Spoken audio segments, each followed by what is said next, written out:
Kalanidhi astro में आपका स्वागत है।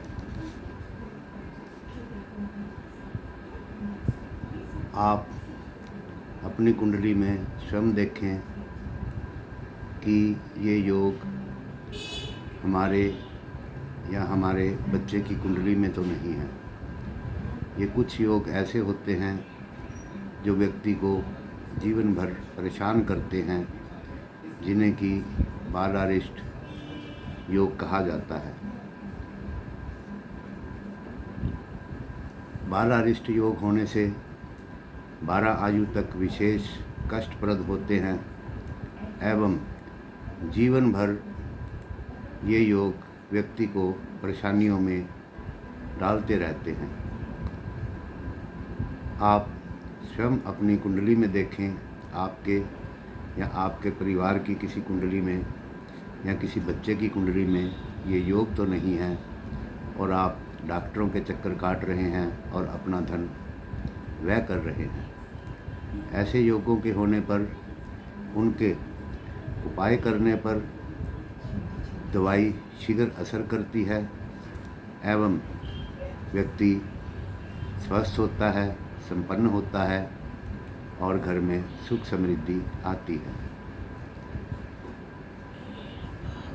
सबसे पहले जानते हैं क्रूर ग्रहों से होने वाले अरिष्ट। अगर जन्म कुंडली में शनि, मंगल व सूर्य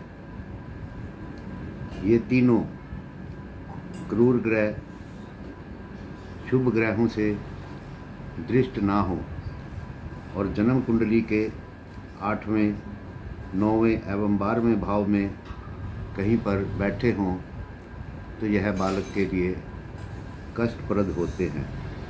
8वां भाव लगन से गिने, राशि चाहे कोई भी हो, इसके अंदर 1, 2, 3 गिनने से जहाँ 8 आए वो 8वां भाव, जहाँ 9 आए वो 9वां भाव एवं जहाँ पर 12 आए वो 12वां भाव। तो अगर ये ग्रह वहाँ पर किसी भी शुभ ग्रह, विशेष तौर पर गुरु और शुक्र की दृष्टि से प्रभावित न हो या उससे योग न करते हों तो ये योग व्यक्ति को या बच्चे को बहुत कष्ट देते हैं। दूसरा योग है जन्म कुंडली के लग्न में चंद्रमा को अशुभ माना जाता है और यह पाप ग्रहों से राहु, शनि, मंगल, सूर्य आदि से योग करने पर और अधिक कष्टकारी हो जाता है। केवल एक कर्क और वृक्ष राशि को छोड़कर अक्सर चंद्रमा लग्न में दोष युक्त होता है। ऐसी स्थिति में भी बालक रोगी रहता है, क्योंकि चंद्रमा स्वयं एक बाल ग्रह माना जाता है और बाल्यावस्था का ये स्वामी है। तो ऐसी स्थिति में चंद्रमा विशेष कष्टकारी हो जाता है, वो भी जब ये सूर्य से 72 अंश की दूरी पर हो, चाहे आगे चाहे पीछे, ये चंद्रमा अशुभ ही माना जाता है। अब जानते हैं कि बच्चा जन्म लेता है और उसके बाद से माता बीमार रहने लग जाती है। यह योग माता के लिए कष्टकारी योग होते हैं। यदि तीनों पाप ग्रह सूर्य, मंगल एवं शनि से चंद्रमा देखा जाता हो, उसकी किसी भी ग्रह की शुभ दृष्टि उस चंद्रमा पर ना हो तो यह माता के लिए बड़ा कष्टकारी योग होता है। वैसे तो चंद्र मंगल का योग धनदायी योग होता है, लेकिन माता को निश्चित रूप से ही कष्ट सहना पड़ता है, चाहे वो कष्ट शारीरिक हो, चाहे वो आर्थिक हो, किसी भी प्रकार का कष्ट हो, वो कुंडली के पूर्ण विश्लेषण से पता चलता है। आप मोटे तौर पर ये देख सकते हैं कि ऐसी स्थिति में अगर चंद्रमा है तो निश्चित रूप से उस बच्चे की माता को कष्ट प्राप्त होगा। यदि कुंडली के दूसरे भाव में राहु, बुध, शुक्र, शनि व सूर्य हो तो ऐसी स्थिति में पिता को कष्ट होता है या माता को, दोनों को इस स्थिति में कष्ट सहना पड़ता है। चंद्रमा पाप ग्रह से युक्त होकर बलवान पाप ग्रहों द्वारा ही देखा जाता हो, यह एक योग है। पाप चंद्रमा पाप युक्त हो तथा चंद्र से छठे सातवें भाव में एक साथ पाप ग्रह हों, यह दूसरा योग है। यह भी माता के लिए बहुत कष्टकारी होता है। देखे जाने का अर्थ चंद्रमा को सूर्य, मंगल, शनि, राहु, केतु देख रहे हों या योग कर रहे हों। चंद्रमा से छठे या सातवें जहाँ पर भी चंद्रमा विराजमान है, वहाँ से आप गिने 6 और भाव यहाँ पर आता है। वहाँ पर अगर पाप ग्रह हों तो भी जातक की माता को कष्ट होता है, वह रोगी रहती है। ये बालारिष्ट योग हैं। लगन से 12वें भाव में, सप्तम भाव में, तीनों स्थानों में पाप योग हो, धन भाव में शुभ ग्रह हो तो समस्त परिवार के लिए कष्टकारी होता है। यानी कि लगन में कोई भी पाप ग्रह शनि, मंगल, राहु, केतु, सूर्य हो, 12वें भाव में सूर्य, मंगल, राहु, केतु, शनि हो, यानी कि इन भावों में एक एक ग्रह अवश्य हो पाप ग्रह।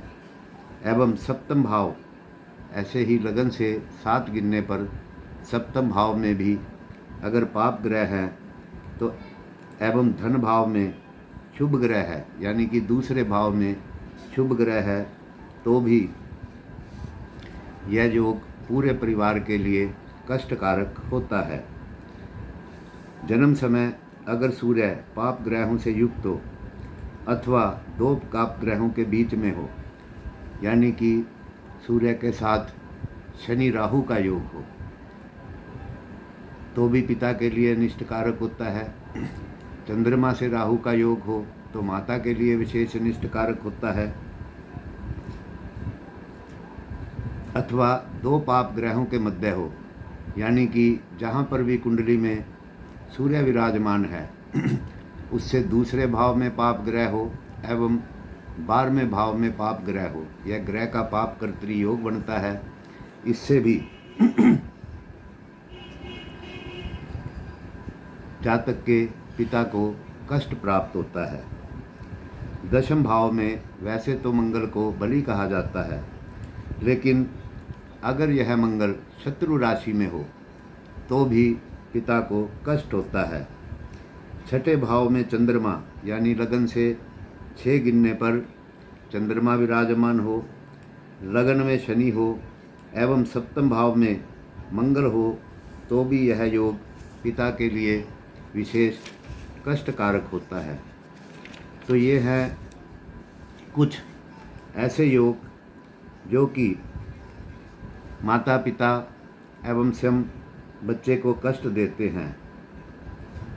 अगर कुंडली में राहु व बृहस्पति पहले भाव में, चौथे भाव में एवं छठे भाव में हो तो ऐसी स्थिति में व्यक्ति के पिता को 23 वर्ष की आयु में कष्ट प्राप्त होता है।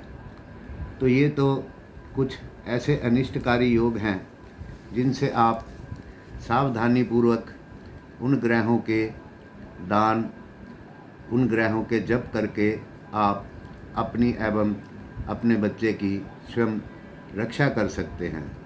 कुंडली अध्ययन से पहले इन योगों का विशेष तौर पे विचार करना आवश्यक होता है। यह योग जीवन भर व्यक्ति को परेशान करते हैं। अब मैं यहाँ बताता हूँ कि अवस्थाओं से कुंडली के ग्रहों का ज्ञान हमें सरलता से प्राप्त हो जाता है। इसके लिए हमने पहले भी वीडियो बनाकर डाला हुआ है, उसे आप देख सकते हैं।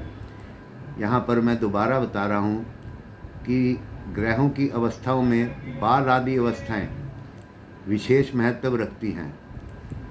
बाल अवस्था में ग्रह, ये सभी अवस्थाएं जन्म कुंडली में आप देखोगे आजकल जो कंप्यूटराइज्ड कुंडलियाँ आती हैं उनमें दी होती हैं। मृत अवस्था में ग्रह अति हानिकारक होता है, वृद्ध अवस्था में भी ग्रह हानिकारक होता है। वो नाम मात्र का मामूली सा शुभ फल प्रदान करता है। बाल्य अवस्था में ग्रह भी 1/4 शुभ फल देने में ही सामर्थ होता है। युवा व कुमार अवस्था के ग्रह पूर्ण रूप से शुभ फलदायी होते हैं। अगर आपकी जन्म कुंडली में कोई भी ग्रह मृत वृद्ध अवस्था में है तो आप ये समझ जाएं कि हमारा ये ग्रह खराब है। उस ग्रह संबंधी ज्योतिषीय परामर्श से आप रत्न धारण करके उसको शुभ कर सकते हैं, या उसकी जप पूजा पाठ दान द्वारा उसको शांत करना है, ये परामर्श लेकर आप कर सकते हैं और आप कष्टों से बच सकते हैं। मित्रों, हमारे चैनल को सब्सक्राइब करें, लाइक करें, शेयर करें। अगले वीडियो में हम बताएंगे कि आप अपनी कुंडली कैसे देखें, लेकिन जो ये अवस्थाएं बताई हैं इनको आपको अपनी कुंडली के अंदर अवश्य देख के उस ग्रह से आपको सचेत रहना चाहिए, उसके उपाय करने चाहिए। धन्यवाद, नमस्कार। मिलते हैं अगले वीडियो में। हमारे चैनल को सब्सक्राइब करें, लाइक करें, शेयर करें।